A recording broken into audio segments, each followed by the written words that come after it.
नमस्कार दोस्तों, बहुत बहुत स्वागत है आपका इंग्लिश क्लासेस में सौरभ शर्मा और मैं हूं सौरभ श्रीवास्तव। आपको ट्रांसलेशन के बारे में मैं पार्ट 3 देने जा रहा हूं।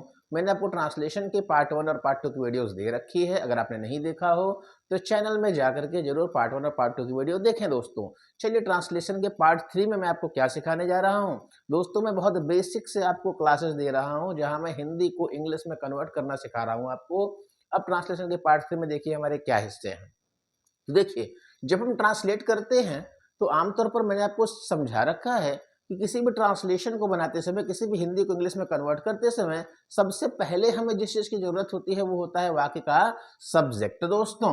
तो सबसे पहले मैं इस साइड में आपको यही बताने की कोशिश करूंगा कि दोस्तों, अगर हम किसी सेंटेंस को बना रहे हैं, सेंटेंस की इंग्लिश बनाना, तो सबसे पहले मैंने क्या दोस्तों बताया आपको कि किसी भी सेंटेंस की इंग्लिश बनानी है तो सबसे पहले आपको ढूंढना है किसी भी वाक्य का सब्जेक्ट। तो मैंने आपको कहा है कि आप सब्जेक्ट को ढूंढिए, सब्जेक्ट को खोजिए कि आखिर वाक्य का सब्जेक्ट कौन है। और दोस्तों, मैंने आपको ये भी बताया है कि वाक्य का सब्जेक्ट कौन होता है वाक्य का सब्जेक्ट। या तो वो काम कर रहा हो, या उसके बारे में कोई बात की जा रही हो, जिसके बारे में कुछ बताया जा रहा है वो सब्जेक्ट है, या जिसके द्वारा कोई कार्य किया जा रहा है वो सब्जेक्ट है। तो सब्जेक्ट तो हमारे वाक्य में कहीं भी हो सकता है दोस्तों, लेकिन उस सब्जेक्ट को खोजने के लिए, ढूंढने के लिए मैंने आपको एक तरीका बताया था कि आपको सेंटेंस के बिल्कुल अंत में देखना है और आपको एक प्रश्न पूछना है कौन। और जैसे ही दोस्तों आप इस प्रश्न को पूछेंगे, आपको अपने सेंटेंस का सब्जेक्ट मिल जाएगा, वो चाहे जहां भी छिपा हो। और फिर दूसरे नंबर पर दोस्तों हमने आपको बताया था कि बाकी जो कुछ भी बचा है उसे आप दाएं से बाएं की ओर लिखेंगे, दाहिने से बाएं की ओर, यानी आप कह सकते हैं दोस्तों राइट टू लेफ्ट। इस तरह से मैंने आपको सेंटेंस बनाना सिखाया था। जैसे एक एग्जांपल मैं देता हूं आपको यहां पर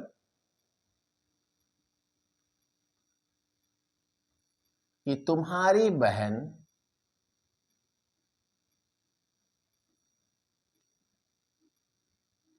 अभी विद्यालय में है। अब मैंने दोस्तों आपके सामने एक सेंटेंस रख दिया है, केवल आपको वो समझाने के लिए, जैसा मैंने आगे आपके लिए सेंटेंस रखा है, जैसा कि मैं आपको पिछले क्लासेस में बता चुका हूँ। बस छोटा सा रिवीजन के बाद मैं आगे बढ़ रहा हूँ। तो तुम्हारी बहन अभी विद्यालय में है, आपने सब्जेक्ट खोजना है दोस्तों और अंत में देख के पूछना है कौन।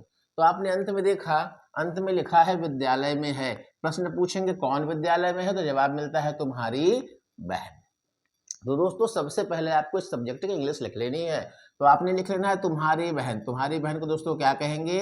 Your sister, your sister. अब लास्ट में दोस्तों देखना है आपको क्या करना है। अब बाकी सब कुछ दाहिने से बाएं की ओर लिखना है। तो दाहिने साइड पे आपको दिखेगा दोस्तों है। तो है की इंग्लिश क्या होती है दोस्तों? इज। फिर दोस्तों आपको दिखा मे की इंग्लिश क्या होगी दोस्तों? इन। तो योर सिस्टर इज इन, कहां पे है दोस्तों? विद्यालय। विद्यालय यानी the school. Your sister is in the school. बचा क्या दोस्तों? अभी। अभी मीन्स हो गया नाउ। तो your sister is in the school now. तो देखिए यहाँ पे हमने कोई मेहनत की क्या? हमने बस दोस्तों इस सब्जेक्ट को ढूंढा। बाकी सब आप देख रहे होंगे, पहले ये लिखा है, फिर इसके बाएं पे ये लिखा है, इसके बाएं पे ये लिखा, फिर इसके बाएं पे ये लिखा है, ऐसे लिख दिया हमने। और हाँ, हमने बताया भी था कि अगर थोड़ी सी चेंज कहीं पे होती है तो वो वहां होती है जहां नाउन का एडजेक्टिव दिया हो, क्योंकि एडजेक्टिव हमेशा पहले, यानी गुण को हमेशा पहले और नाम को बाद में लिखते हैं। तो चलिए, ये तो हो गई पुरानी क्लासेस। अब आज हम क्या सीखने वाले थे? तो आज आपको दोस्तों मैं इस क्लास में सिखाने जाऊंगा यूज ऑफ देयर। क्या सिखाऊंगा दोस्तों? Use of their. अब सर ये देयर क्या होता है? तो चलिए हम बात करते हैं यूज ऑफ देयर क्या होता है और हम इस देयर का प्रयोग कहां पर करते हैं। क्या होता है ये देयर और कहां पर इस देयर का हम दोस्तों प्रयोग करते हैं। तो चलिए पहले मैं आपको देयर के बारे में कुछ बता दूं कि देयर कहां लगाते हैं। तो इसके लिए देखिए दोस्तों, याद रखेंगे कि जब वाक्य का सब्जेक्ट, जब वाक्य का सब्जेक्ट यानी जिसे हम ढूंढ रहे हैं दोस्तों, जब वाक्य का सब्जेक्ट वाक्य के अंत में हो,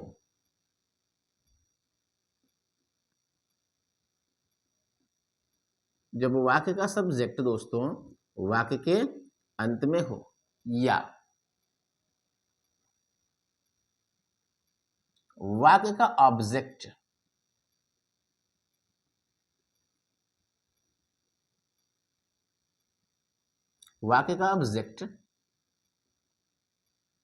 वाक्य के सब्जेक्ट के पहले हो,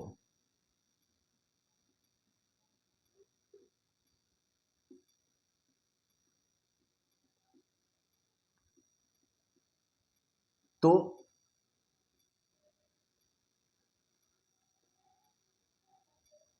ऐसे वाक्य की अंग्रेजी बनाते समय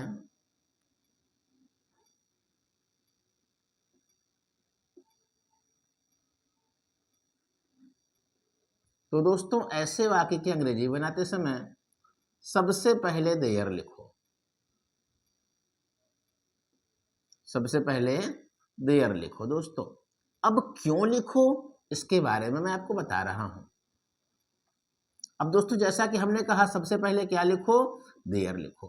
अब आपके मन में आएगा सर देयर पहले लिख देंगे तो फिर क्या करेंगे, तो चलिए मैं आपको समझा देता हूं। देयर हमने लिखा है तो देयर को हमने सब्जेक्ट की जगह पर लिख दिया है, और अगर हमने सब्जेक्ट की जगह पर दोस्तों देयर लिख दिया है तो हमने नियम पढ़ रखा है। क्या पढ़ रखा है कि इसके बाद यानी सब्जेक्ट के बाद जो कुछ भी आएगा दोस्तों सब दाहिने से बाएं, यानी याद रखिए देयर के बाद आपको जो भी लिखना है दोस्तों वो आप कैसे लिखेंगे, राइट से लेफ्ट यानी दाहिने से बाएं की ओर लिखेंगे। तो दोस्तों पहले आपको देयर लिख देना है, फिर बाकी सब कुछ आपको राइट से लेफ्ट उसी नियम से लिखना है जो नियम हमने पहले पढ़ रखा है।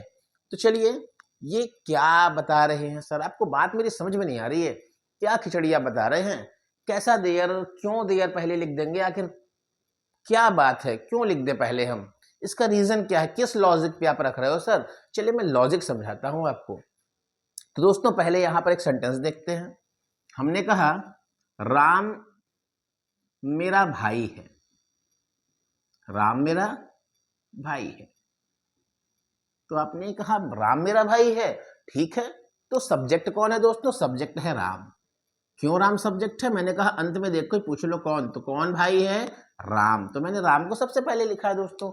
जब ये नाम हिंदी में सबसे पहले है तो हम इसकी इंग्लिश बनाएंगे तो इंग्लिश में भी सबसे पहले लिखेंगे, क्योंकि वाक्य में सबसे पहले इंपॉर्टेंट क्या होता है, वाक्य का सब्जेक्ट। तो देखिए हिंदी में सब्जेक्ट पहले लिखा हुआ है तो हम इंग्लिश में भी सब्जेक्ट पहले लिखेंगे, क्योंकि इंग्लिश में तो पहले सब्जेक्ट को ही लिखा जाता है दोस्तों। तो यहाँ पे बातें क्लियर है, ठीक है। दूसरी बात अब मैं कह रहा हूं, क्या है दूसरी बात भाई, हमने कहा दरवाजे के पीछे झोला है। दोस्तों हमने कहा दरवाजे के पीछे झोला है। अब अगर इस वाक्य में आप बात किसकी करेंगे, अगर आप पूछेंगे कि सेंटेंस में सर बात किसकी हो रही है, तो आप देखेंगे दरवाजे के पीछे झोला है, यहाँ बात किसकी हो रही है दोस्तों, झोले की बात हो रही है। तो फिलहाल हमारे वाक्य में झोला सब्जेक्ट हो गया। अरे सर आपने तो कहा था अंत में देख के पूछो कौन, हाँ ठीक है अंत में देखकर पूछते हैं कौन।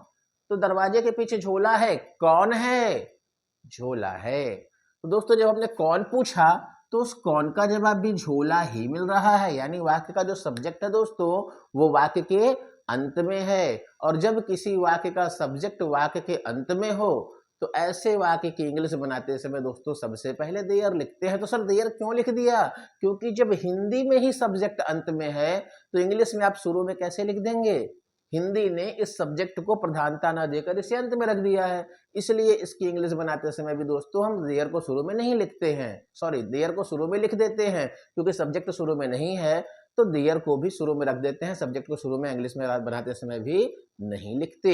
चलिए जरा समझते हैं इस चीज को हम। तो जैसे हमने एग्जाम्पल लिया दरवाजे के पीछे झोला है, यहां पर दूसरा एग्जाम्पल ले लेते हैं दोस्तों। जैसे हमने कहा कि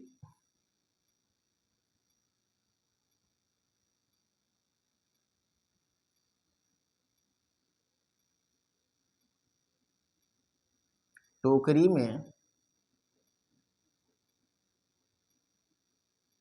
कुछ फल हैं। तो दोस्तों हमने कहा टोकरी में कुछ फल हैं।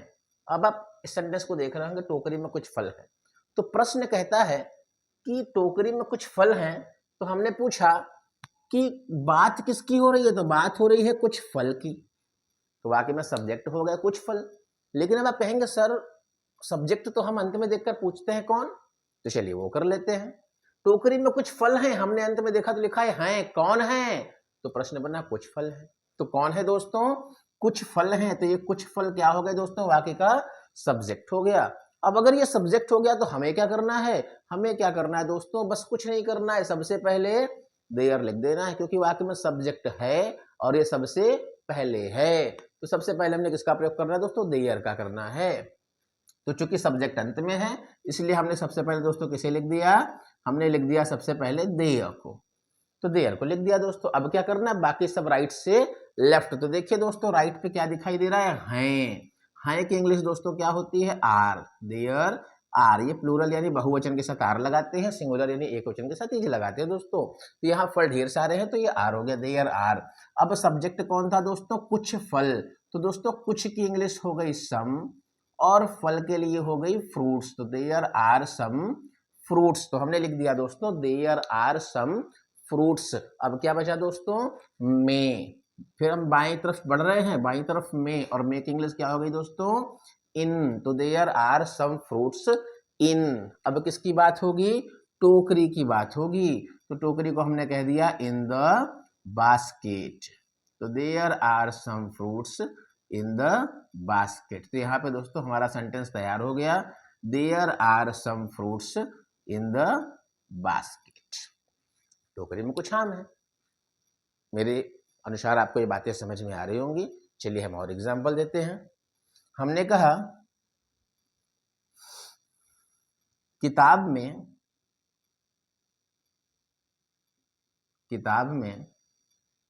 कलम नहीं थी, किताब में कलम नहीं थी, तो दोस्तों मैंने कहा किताब में कलम नहीं थी, तो कौन नहीं था, कलम नहीं थी, कौन नहीं था, तो ये दोस्तों कलम क्या हो गया, वाक्य का सब्जेक्ट हो गया। अब आप कहेंगे सर ये सब्जेक्ट बिल्कुल अंत में तो नहीं है, ठीक है, मैंने और ऑप्शन बताया था, मैंने कहा था कि जब वाक्य का सब्जेक्ट वाक्य के अंत में हो, ठीक है, और अगर अंत में नहीं हो तो वाक्य का ऑब्जेक्ट वाक्य के सब्जेक्ट के पहले हो, और ऑब्जेक्ट दोस्तों क्या होता है, मैंने बताया था कर्ता का प्रभाव, क्रियाकर्ता जिस काम को कर रहा है उसका प्रभाव जिसके ऊपर पड़े, काम नहीं हो रहा है तो कर्ता का प्रभाव जिस पर पड़े।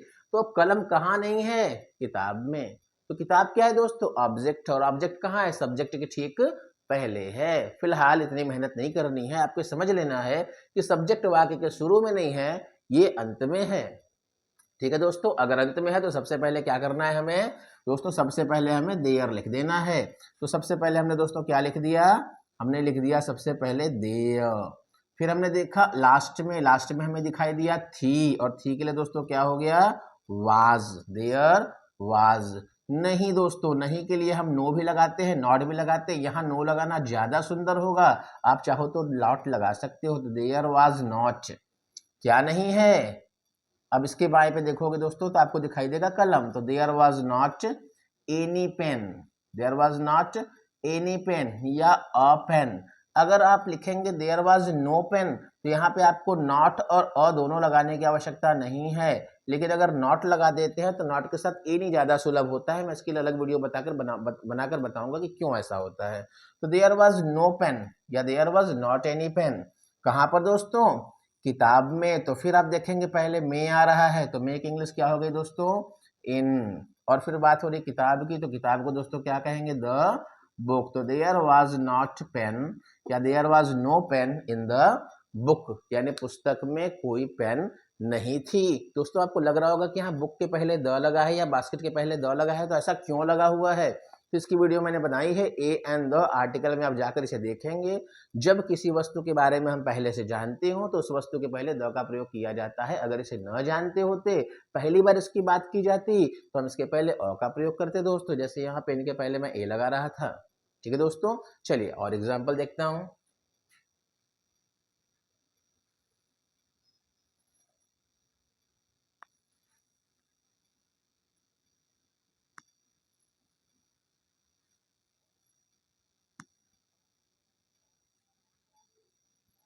चलिए दोस्तों इसके कुछ और एग्जाम्पल हम देखते हैं। जैसे छत पर बंदर नहीं हैं, छत पर बंदर नहीं है। तो जब छत पर बंदर नहीं है तो प्रश्न पूछता है दोस्तों कौन नहीं है, और जैसे ही आपने कौन पूछा जवाब क्या मिला दोस्तों, बंदर। और बंदर क्या है, वाक्य का सब्जेक्ट है। और अगर सब्जेक्ट वाक्य के अंत में है दोस्तों तो सबसे पहले हम कैसे लिखते हैं, देय। और जैसे ही दोस्तों आपने देय लिखा, अब आपको मेहनत नहीं करनी है क्योंकि बाकी सब कहाँ चला गया दोस्तों, दाहिने से बाएं, राइट से लेफ्ट। तो बस आपको राइट से लेफ्ट पकड़ना है। राइट पे आपने देखा हैं ढेर सारे हैं, तो आर। नहीं, नहीं की अंग्रेजी दोस्तों नो, देयर आर नो। बंदर, बंदर चूंकि ढेर सारे की बात हो रही है तो आपने लिख दिया monkeys, there are no monkeys. कहां पर है भाई, पर की अंग्रेजी ऑन। किस पर, छत पर, तो ऑन द रूफ। तो there are no monkeys on the roof. ये हो गया दोस्तों अगला सेंटेंस। फिर मैं एक सेंटेंस आपको बताता हूं। अब हम थोड़ा सा इंट्रोगेटिव की बात करेंगे। हमने कहा क्या मेज के नीचे, क्या मेज के नीचे बिल्ली है, क्या मेज के नीचे बिल्ली है। अब दोस्तों यहां पर हमारे वाक्य का सब्जेक्ट कौन है, किसकी बात हो रही है, तो यहां दोस्तों बात हो रही है बिल्ली की। लेकिन अगर आपको ये बातें नहीं समझ में आ रही तो आप अंत में देख के पूछ सकते हैं कौन, क्या मेज के नीचे बिल्ली है, कौन है, बिल्ली। बिल्ली क्या हो गई दोस्तों, हमारे वाक्य का सब्जेक्ट हो गई। अब सब्जेक्ट हो गई तो दोस्तों सबसे पहले क्या लिखा जाता है, सब्जेक्ट। लेकिन यहां पर दोस्तों ये वाक्य हो गया इंट्रोगेटिव, और इंट्रोगेटिव सेंटेंस में दोस्तों सबसे पहले आपने देखा है क्या आया हुआ है, क्या शब्द। इसके लिए हमने आपको सेकंड वीडियो जो बना कर दी है ट्रांसलेशन की, उसमें सिखाया है कि इंट्रोगेटिव सेंटेंस की कैसे सेंटेंस बनाते हैं।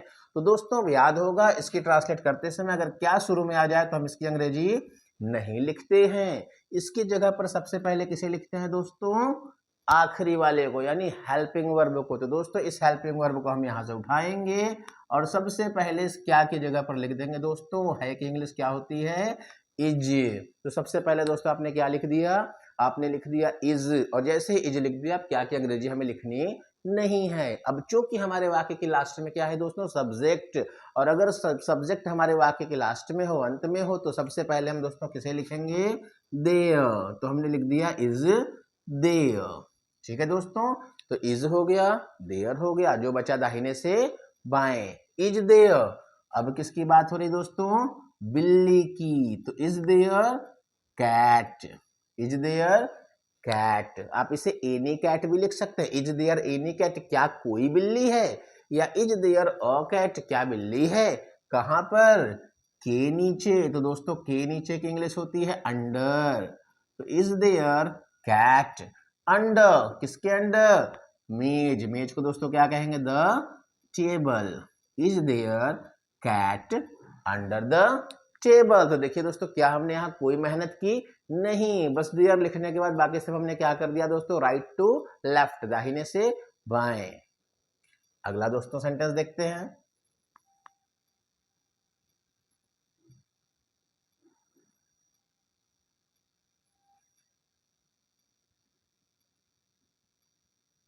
उसके कमरे में प्रकाश क्यों है, उसके कमरे में प्रकाश क्यों है। दोस्तों यहाँ पे हमने बात की है इनडायरेक्ट इंट्रोगेटिव की, और आपको याद होगा लास्ट वीडियो मैंने बताया है कि जब हमारे वाक्य में इनडायरेक्ट इंट्रोगेटिव हो तो सबसे पहले इस प्रश्न पूछने वाले शब्द को लिखा जाता है दोस्तों। तो सबसे पहले हमने इसकी अंग्रेजी लिख दी दोस्तों, क्योंकि इंग्लिश क्या हो गई, वाई। तो सबसे पहले आपने इस प्रश्नवाचक शब्द को लिख लिया, और इसके तुरंत बाद दोस्तों किसे लिखते हैं, इस हेल्पिंग वर्ब को। तो दोस्तों है कि इंग्लिश क्या हो गई, इज।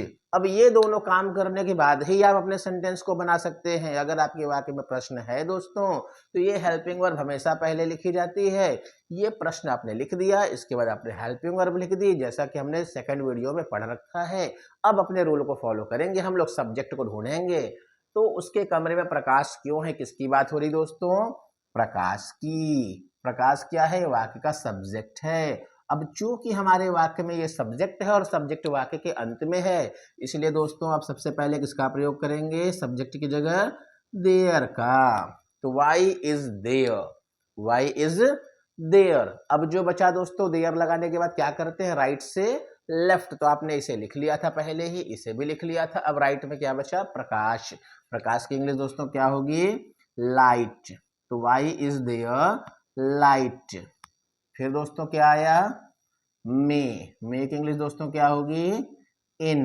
फिर क्या आया दोस्तों, उसका कमरा। उसका कमरा एक में है, कमरा दिखेगा, उसका नहीं दिखाई देगा, ये गुण है तो ये हमेशा पहले आएगा प्रोनाउन, इसलिए दोस्तों लिखते हैं इन उसका कमरा यानी हिज रूम। तो why is there light in his room. तो उसके कमरे में प्रकाश क्यों है, why is there light in his room. तो दोस्तों वाक्य के अगर लास्ट में सब्जेक्ट दिखाई दे, तो अगर हिंदी में सब्जेक्ट लास्ट में दिखाई दे रहा है दोस्तों, तो इंग्लिश में भी हम उसको लास्ट में यानी कि थर्ड नंबर पर ही लिखेंगे, क्योंकि उसकी जगह पर हमने इंग्लिश में किसे लिख दिया है, देयर को। अब चूंकि देयर काम किसका कर रहा है, सब्जेक्ट का, इसलिए सब कुछ चला जाएगा दोस्तों सब्जेक्ट के बाद दाहिने से बाएं। इसके अलावा कोई नया नियम मैंने आपको नहीं बताया है। चलिए ऐसे कुछ सेंटेंस को अब आप अपने से बनाएंगे, ट्राई करेंगे। आपको वीडियो कैसी लगी कमेंट में जरूर बताएं, वीडियो को देखें। अगर आपने चैनल को सब्सक्राइब नहीं किया है दोस्तों, तो अब सब्सक्राइब कर लें।